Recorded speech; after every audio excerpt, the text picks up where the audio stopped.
So, good afternoon, friends. It's a great honor, also a great pleasure to meet such distinguished people who always come together to discuss various issues, particularly concerning the emerging markets. And I must congratulate my good friend, Mr. Harinder Kohli, for doing it repeatedly, consistently, with a lot of efforts.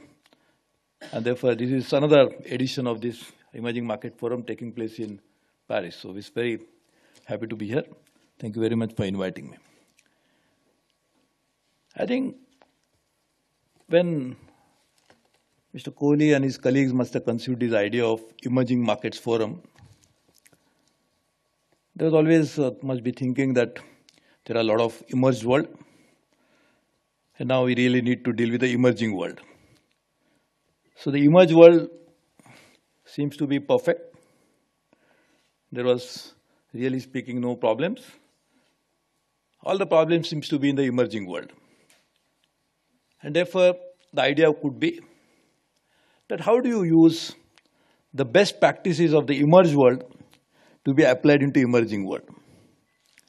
How do you make sure that emerging world will also emerge one day and will merge into this emerged world, the emerged world already, so that emerging and emerged will merge and will create a huge global market. That must be the good, laudable idea, which continues to be so, very relevant even today. But something very dramatic has happened in between. We always felt that world economy is going to only grow. It can only go in one direction. The matter was the IMF, World Bank was very easy, whether it's 3% or 4%. And one could go wrong and then we could attribute reason, but of course it was going to grow for sure. And that was a understanding, perception, belief, confidence. Till 2000 it happened.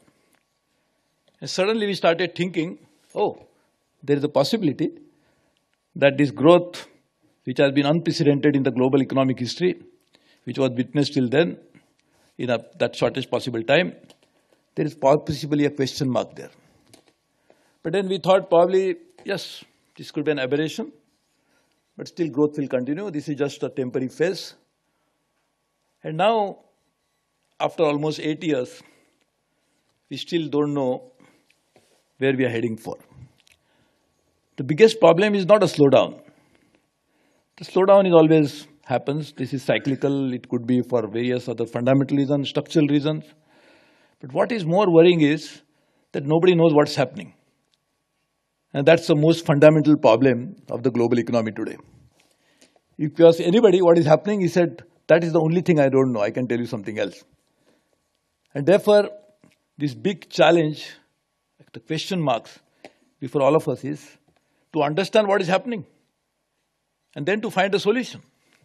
The largest economy, which obviously tracks its growth on quarter to quarter, sometimes employment figures are good, but suddenly next quarter is something different. And therefore, even the Fed is finding it difficult to adjust the monetary policy to these so-called emerging changes in the emerged market. The second largest economy, which we thought is going to defy all logic and continue to grow indefinitely. I mean, this has been unprecedented growth since 1978. So double digit had come down, but still it's going to grow. Now forget the rest of the world. Those who run the market, run the economy of the second largest economy themselves are in doubt. And therefore the recent party congress again was wondering what's going to happen and what is happening. The third largest economy, unfortunately, despite these three arrows, it still is in trouble. And therefore, what is important is that we felt that emerging market are always fraught with risk. So whenever any investment was to be made, you must add risk premium to that investment into those markets. And therefore, it was always preferred destination to make investment to emerging market. So there's no risk, nothing. What is the problem? Everything is known, institutions are strong, everything is predictable, and therefore we can know everything. Now, if one has to objectively look at it, I think the risk factor is more in the emerging market than the emerging market. Because emerging market risks are known. We know exactly what's going to happen. And therefore, it looks like the world is really changing so rapidly, so fast. And therefore, could we also now relook at emerging market itself to begin with? Because as we know, the G20, the largest economies of the world, 20 economies, account for more than 80-85% of the global output, global economy. And if we do not have some good, strong, predictable action, how can the rest of the world also ride the growth? And that's the problem. So the risk factor which emerging markets are facing today, I would feel are coming essentially from the emerging market. Because we see the globalized world in which the markets are integrated, wittingly, unwittingly. If there is something wrong in the strong emerged world, it is going to affect the whole world. As we are also experiencing in India, some of the strong headwinds of the global economy are also affecting our domestic economy. And at least there is a strong social security system. There are strong income levels already made in those world. But others who are actually suffering because of adverse effect of the global economic growth will be most vulnerable. And therefore, we really need to find out how do you actually address these issues. But that's the beginning. I'm not the expert to talk about 2050. And I'm sure, though I have not read the book, but knowing by reading all his previous contributions, it must be one of the great eye-opener leading us to the reality that is going to happen in the next 40 years or 35 years. So I would, rather than predicting what is going to happen, because the predictors have really not necessarily come to the right conclusion. But I'm sure that book will be talking. But in my opinion, there are few issues in 2050 which will be very important to be confronted. And they are already being faced today, but will become worst confronted in the years to come. And one of that is, we have been always advocating the developing countries. I'm not now going into the emerging and emerged, but the developing countries have been arguing for a long time that if you have opened up the market, and we also believe in market-developed economy, market-oriented economies, for manufacturing, for the capital, there has been always a movement, and though nobody can stop, we already had movement for material, that finished good, everything. Why not we have movement for labor? If you really go by these three elements which constitute the economic activity, why not we go for movement of labor?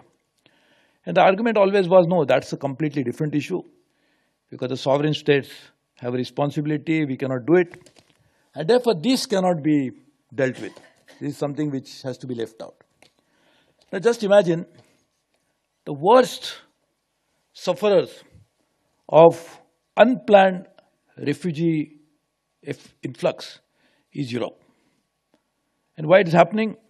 It's not necessarily because of something else. It has happened because of a very unique situation wherein people cannot survive. There is almost a civil war in that part of the world.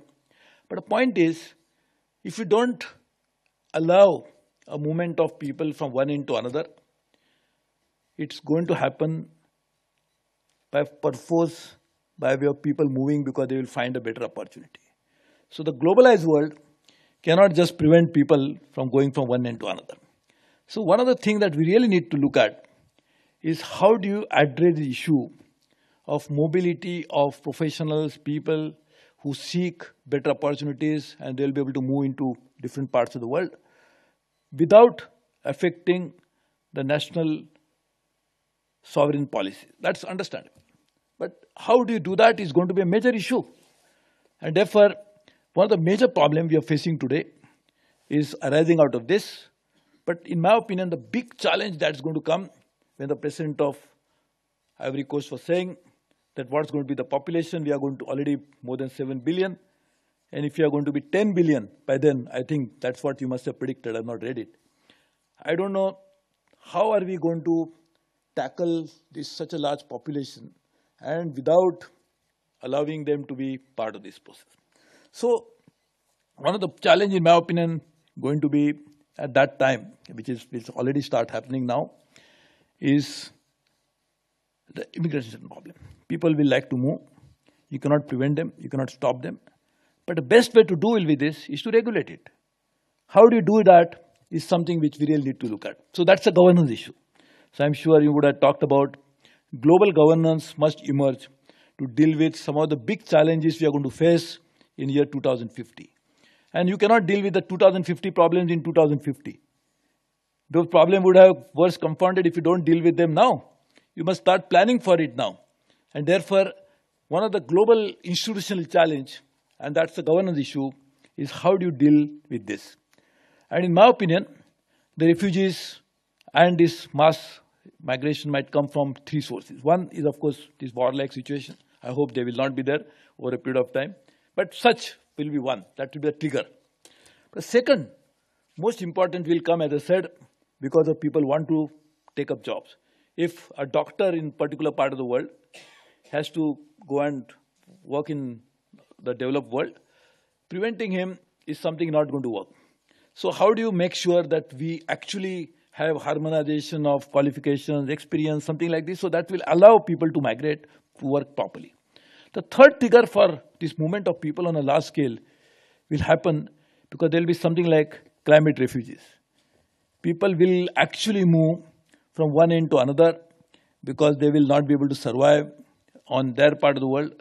Because, and I'll come to that as a second major issue, but I'll just confine to this, is because these people will not be able to just find anything to survive, and therefore they will go. So I think this is something which we really need to look at. The second issue, in my opinion, after this migration is something which 2050 will have to deal with, and we are already dealing with it, is the issue of climate change. And I'm glad that this forum is also taking place in Paris. Recently, COP had a very, in my opinion, you cannot get the best of any global negotiation. And probably it is better to have something rather than having nothing. And therefore, this was a good outcome, in my opinion. I was just meeting the former foreign minister of Paris, and I was telling him that he has succeeded in saving the planet, at least for the time being. What happens eventually is a different thing. But at least some action, wherein some concrete steps have been taken. But in my opinion, that's going to be a major, major issue. And if you do not deal with climate change as a global issue, I remember, and my good friend Dr. Monty Singh Alwale has been also doing that for a long time, is we have been saying that national action is absolutely must. There is no question about it. There is no alternative about it. But just imagine just taking national action, disregarding the global implication, how is it going to work? And why? Because the global emissions, whether they are 350 ppm or whatever level, those global emissions have to be controlled. Because if you do not allow the global emissions to be controlled at a particular level, that means the global temperature will rise beyond 2%, 2 degrees centigrade. And if that happens, this is not going to work because each country will get affected. Climate change is a unique phenomena in which whoever has caused it, let us not go into the political debate, but the reality is that almost everybody is suffering. And strangely, paradoxically, those who are suffering the most are the ones who have not caused it. So that's something very interesting. Country like India, which has hardly any global emissions, per capita level or even global emissions level is not substantial considering the populations, considering the level of growth, is the worst sufferer of climate change. And therefore, you really must understand that global action on climate change immediately is something which will make this just and peaceful world that you are talking about by 2050. And that's the correct objective. You cannot just have a developed world, you must have just, equitable and peaceful world. And to make it peaceful, you cannot make it peaceful unless there is somebody else who is unhappy. I remember a great father of nation, Mahatma Gandhi, used to say that you can never sleep in peace if you know that your neighbor is hungry. And that is what is the reality. You cannot actually live a peaceful and prosperous life in just some part of the world, as now we are seeing in already by the event that have taken place recently, unless you address it. So global action on climate change as a priority will make by 2050 what we desire to do it. And that action has to begin right now. And that, as known, Dr. Nicholas Stern, a great economist, also Lord Nicholas Stern now, he has been saying that action today could be less expensive than postponing the decision, which will be even beyond repair. And therefore, this is my second, I think, what to make that realization possible, that should be taken. Third, maybe arising out of it, but I'm just saying this and posing this issue because Africa is luckily blessed with little more natural resources than many other continents. But not enough when the population will rise to that level. And as we are seeing, the stress, global stress that is going to increase is also as a result of the natural resource management issue globally.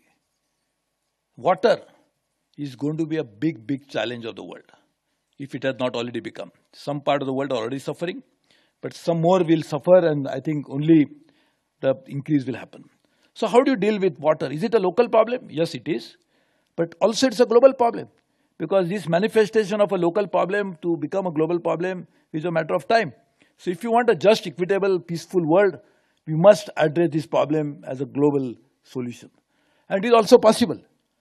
It includes many things, which of course, if the global community joins hand, it is possible.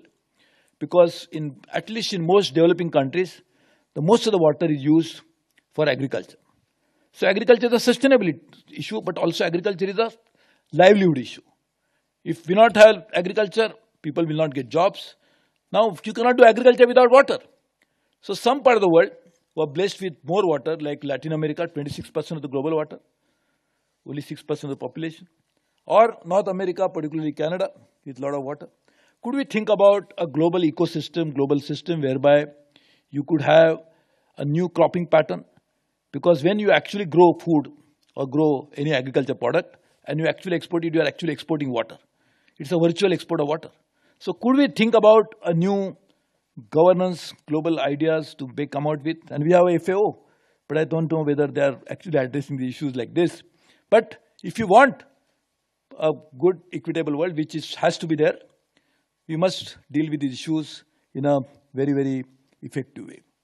I think another major issue which is going to be, we are facing already, again, it's more relevant to talk about it in Paris, is the issue of terrorism.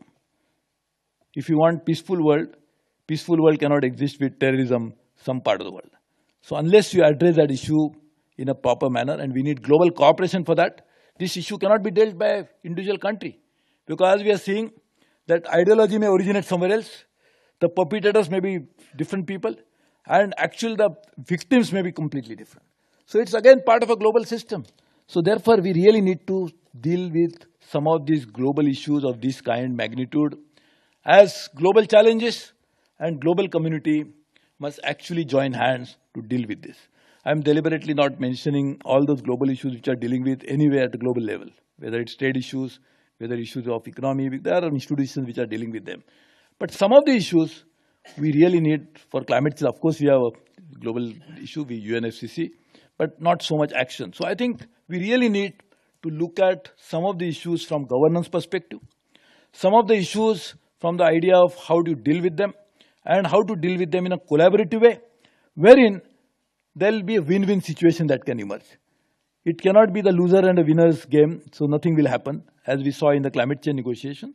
So therefore, how do you develop this win-win partnership which can benefit each part of the world, and therefore we can benefit. So I think we really need to look at these issues as one of the strong global challenges which are going to come. And I am sure, knowing what Dr. Harinder Singh stands for, he must address these issues definitely. So I'm not writing a foreword for your book because already published, but I'm just saying this is something which is already are some of the challenges which are really to be faced. We really need to do that. And to do that, this global governance is one of the challenges of global governance is how do you deal with sovereignty issues. So I think we'll have to have some countries, all countries actually, looking at the new concept of sovereignty. We must look at how do you deal with these global challenges which are going to be affected to each one of us. How do you actually, if not surrender, but work on a sovereignty issue from a different perspective so that each one of us survive. I think the challenge is making us prosperous, peaceful, and equitable world is something which will be the next step. The challenge, if you don't address each of these issues, will be the issue of survival for us. So I'm sure we'll deal with this. I'm very happy. I was a little embarrassed to speak to all of you because I can know each one of you has so much of eminence in this field. But I'm sure when there is a global economic conference, I don't know whether it happens, but economists, so they also ask some of the early learners to come and participate in that. So I'm very happy that you have allowed me to come. So I can also speak to all of you and share some of the ideas which I'm sure solutions will be found by such distinguished group of people. So thank you very much. I really appreciate inviting me. Thank you.